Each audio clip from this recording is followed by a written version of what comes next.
al-musannif rahimahullah ta'ala wa nafa'ana bihi wa bi'ulumihi. Faslun sakatatu sholati sittatun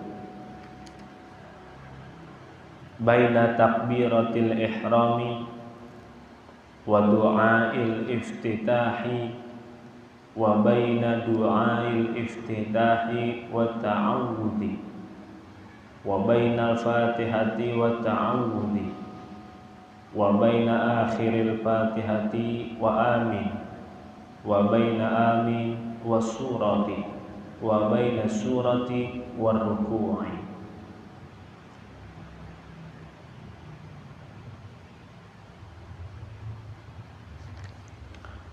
Pasal menjelaskan tentang sakatatu sholati fi bayani sakatati sholati fi sholati wa hiya minal hayati. Alhamdulillah, kita udah sampai di pembahasan terkait masalah sakatatu sholat. Di pembahasan sebelumnya alhamdulillah sudah kita lewati terkait masalah waktu ya, kalau nggak salah ya.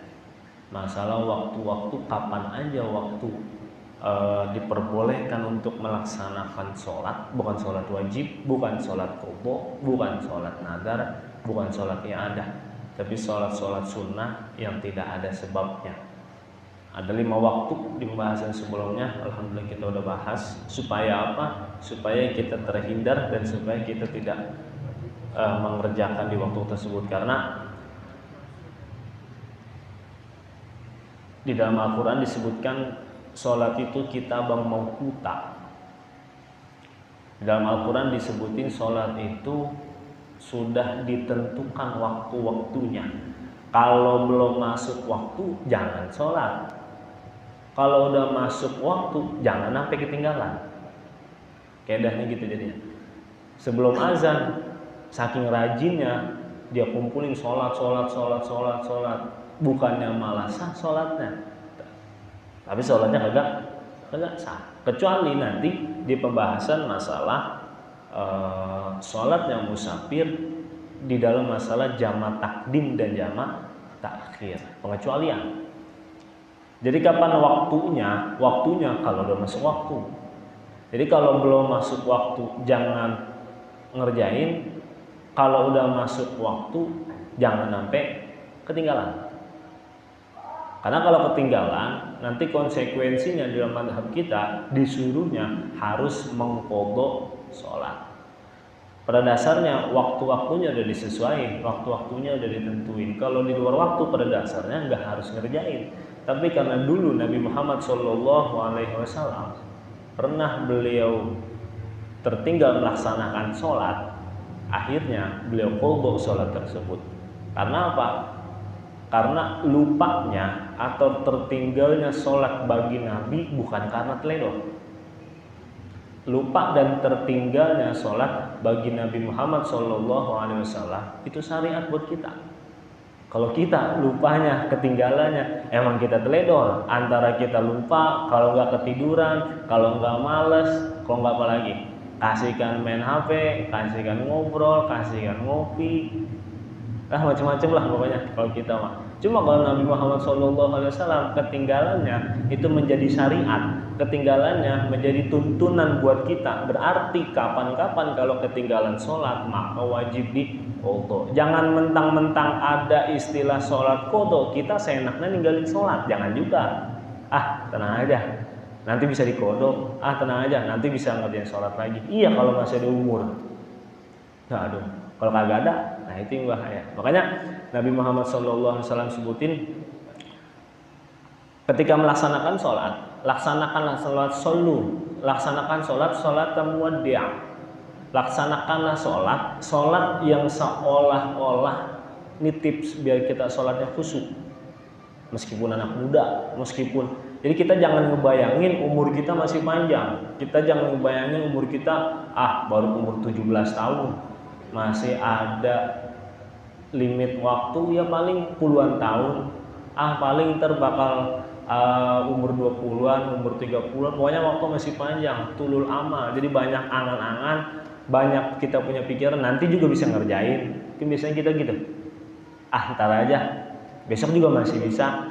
Ntar aja.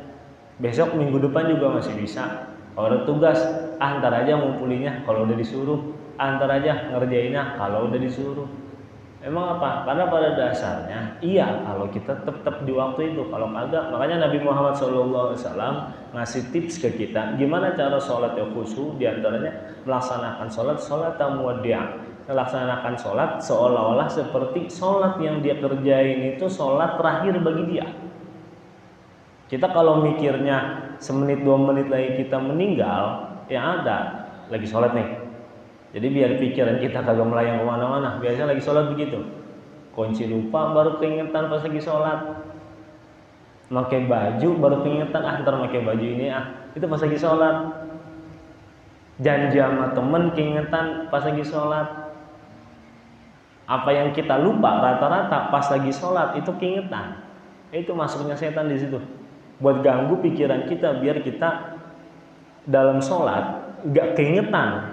Gak sadar kalau kita kondisinya dalam keadaan sholat. Makanya Nabi salah satu tipsnya nyuruhnya laksanakan sholat seperti sholat muwaddi'.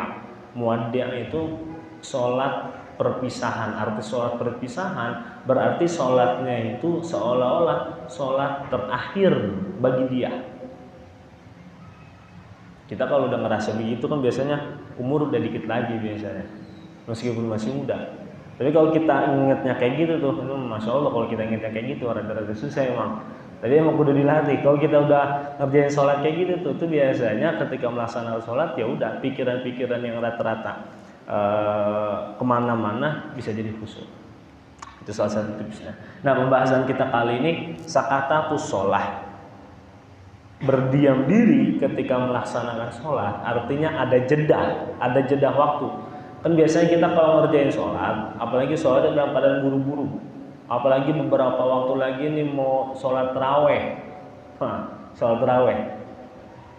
Kita rata-rata nyarinya masjid mana, musola mana yang kelarnya cepat.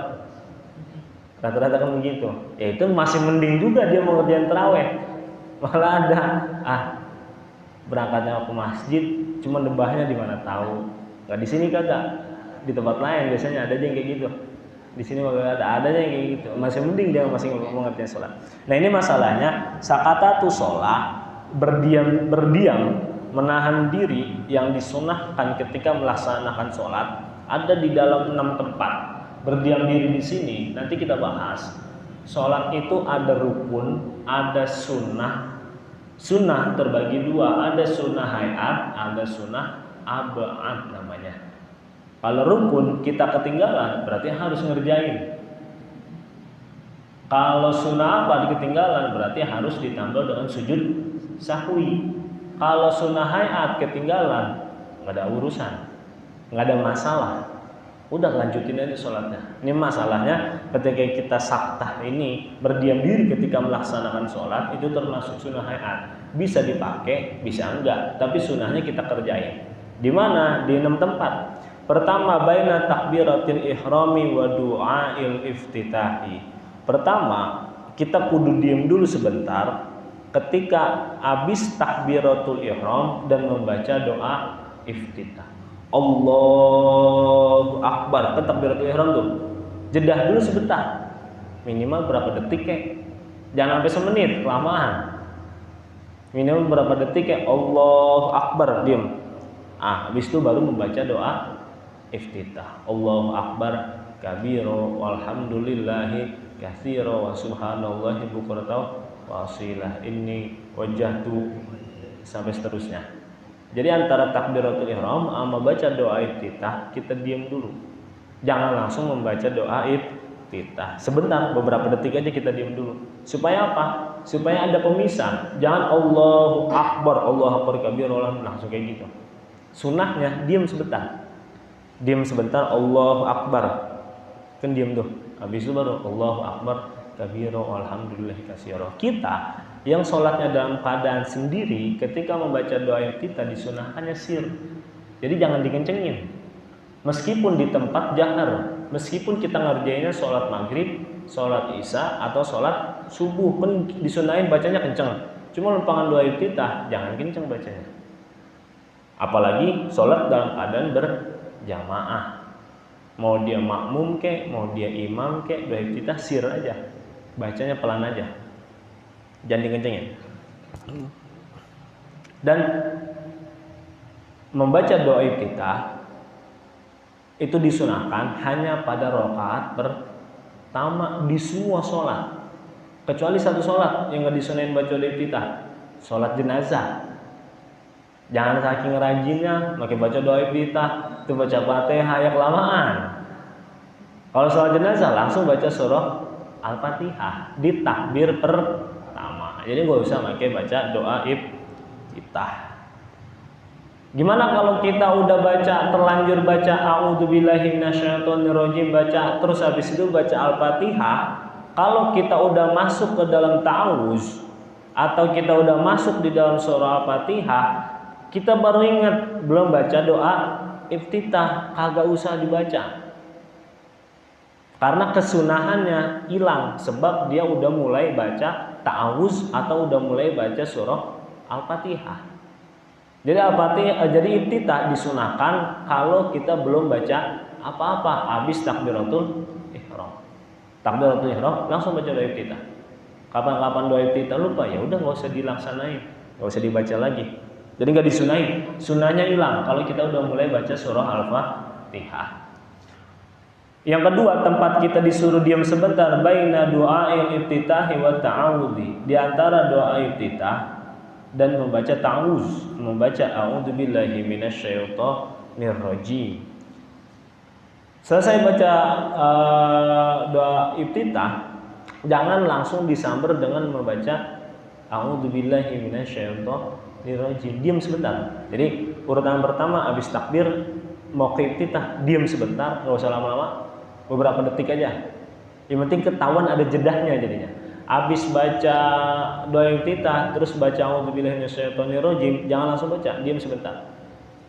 Dan baca ta'awuz disunahkan fi kulli raqatin, disunahkan di setiap rakaat, mau rakaat pertama, kedua buat sholat subuh, ketiga terus sampai sholat maghrib misalnya, atau sampai sholat yang 4 rakaat dari rakaat pertama sampai rakaat terakhir. Sebelum membaca surah Al-Fatihah tetap disunahkan membaca ta'awuz. Bukan hanya pada rakaat pertama.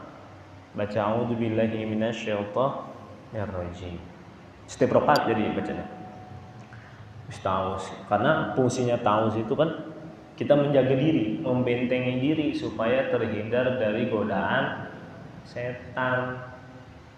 Makanya kita disunahin buat baca ta'awuz di semuanya. Kemudian diam dulu sebentar, habis baca ta'awuz wa bainal fatihati wa ta'awuz. Habis baca ta'awuz, habis baca a'udzubillahi minasyaitonirrajim, jangan langsung baca bismillahirrahmanirrahim. Diam sebentar. Habis itu udah diam sebentar baru baca surah Fatihah. Bismillahirrahmanirrahim itu bagian dari surah Fatihah. Mungkin kalau teman-teman kadang sholat di masjid lain kedengeran kagak baca basmalah, langsung baca alhamdulillah. Berarti ada kemungkinan emang dia baca bismillahnya sir nggak kenceng. Kemungkinan kedua emang kagak baca bismillah. Mazhab kita, mazhab Imam Syafi'i, ketika membaca bismillahirrahmanirrahim di dalam surah Al-Fatihah dan termasuk bagian dari surah, kan kalau kita kan ngitungnya bismillahirrahmanirrahim.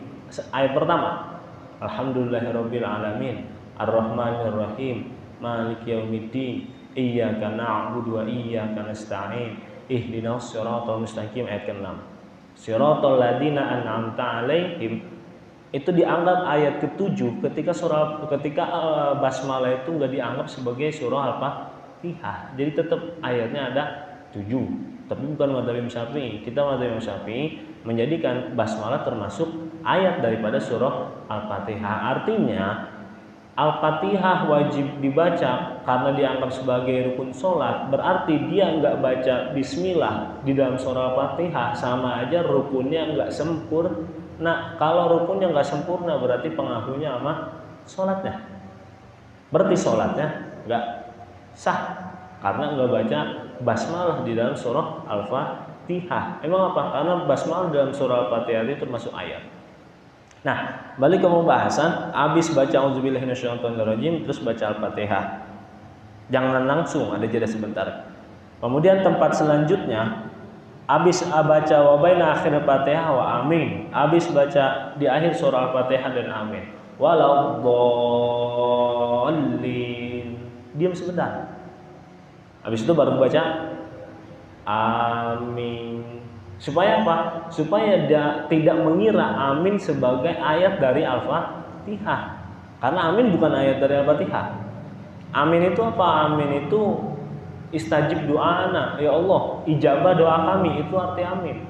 Karena apa? Karena di dalam surah Al-Fatihah mengandung doa.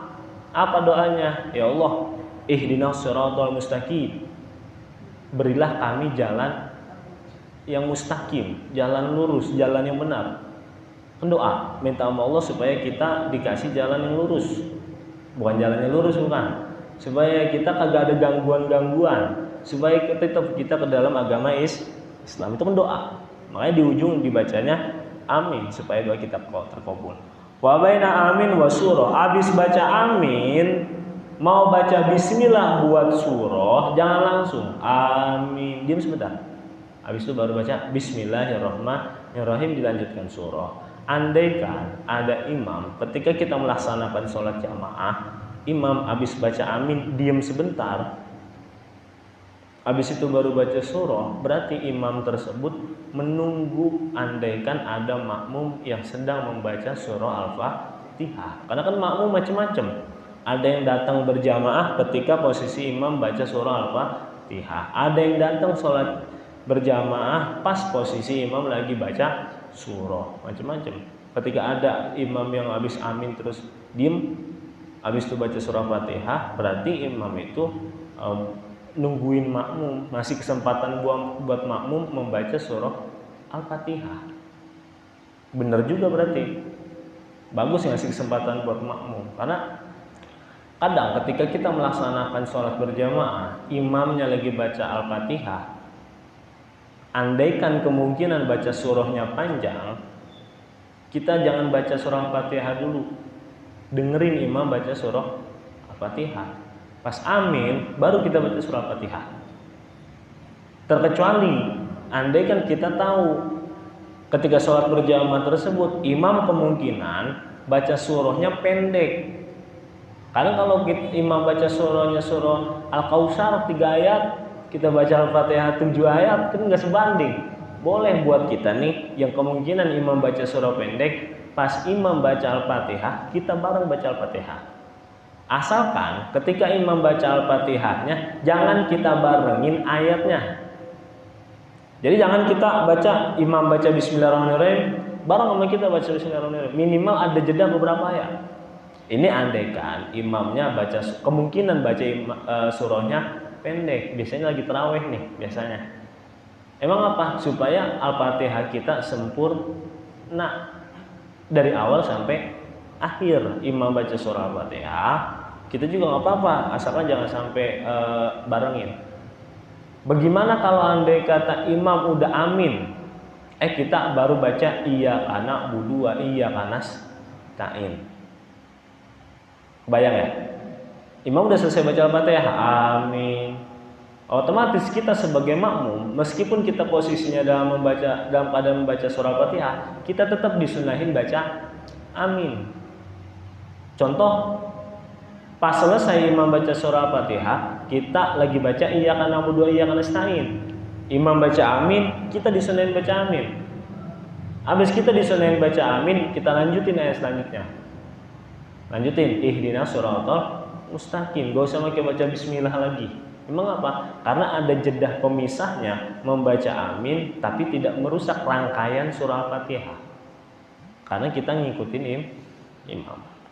Nah, balik ke pembahasan kita, lanjutin wa baina surah war rukbah, habis membaca wa baina surah war ruku, habis membaca surah terus kan ruku ya. Habis baca surah, contoh walam yakul lahu kufuwan ahad. Kan surah terakhir surah Al-Ikhlas ya. Walam yakul lahu kufuwan ahad. Jangan langsung ruku, diam sebentar. Jadi tujuannya diam sebentar itu biar ada pemisah antara satu gerakan, antara satu bacaan kepada bacaan lain. Habis takbir baca doa iftitah, habis baca doa iftitah baca Al-Fatihah, habis baca Al-Fatihah baca amin, habis amin baca surah, habis surah disunahkan untuk diam juga ketika pas mau ruku. Nah, itu tempat-tempat kita disunahkan untuk berdiam diri ketika melaksanakan sholat. Arti diam di sini bukannya diam aja, bukan, tapi ada jeda pemisah. Insyaallah di pertemuan selanjutnya nanti akan kita bahas lagi terkait masalah rukun-rukun mana aja yang kita diharuskan untuk disunahkan untuk tomaninah. Ini biasanya kaitan baca tomaninah di sini, harus tomaninah di sini ketika kita posisi dalam keadaan sholat, supaya kita sholatnya antara satu gerakan dengan gerakan lain ada jeda pemisah. Wallahu a'lam bishawab.